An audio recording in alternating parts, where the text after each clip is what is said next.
देवा जी को। इसके अलावा नेक्स्ट अब मैं आप सबके बीच इनवाइट करने वाली हूँ, जी हाँ, एक बार जोरदार तालियां हो जाए सुरेश गोल जो कि सीईओ है, वो भी बीकानेर वाले के, तो जो कि प्लांट से, जी हाँ, एक शानदार प्लांट से हमारे चीफ गेस्ट को सम्मानित करेंगे। और साथ ही साथ एक बार जोरदार तालियां हो जाए प्रदीप केशरी जो कि डायरेक्टर है बीकानेर वाले पटना ब्रांच से, जो कि एक शानदार गिफ्ट हैम्पर के माध्यम से आज के चीफ गेस्ट, जी हाँ, उन्हें सम्मानित करेंगे। एक बार जोरदार तालियां। इसी के साथ ये शानदार लॉन्चिंग स्टार्ट हो रहा है और हमारे पंडित जी जो कि आए हुए हैं वेद विद्यालय से, अब मैं उन्हें माइक देने जा रही हूँ। उनके मंत्र उच्चारण के माध्यम से अब ये लॉन्चिंग स्टार्ट होने जा रहा है। एक बार जोरदार तालियां हो जाए सभी की तरफ से, जोरदार तालियां।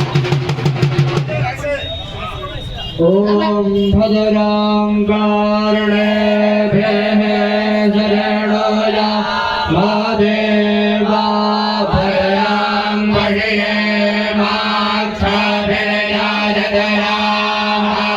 सेवैरां वैष्टुष्टुवा गणस्तरभिर्यजे माहि देवाहिताञ्जदायुः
मिठाई दो, वो वाली मिठाई दे दो।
और भाई गाड़ी घुमाई के लगाओ।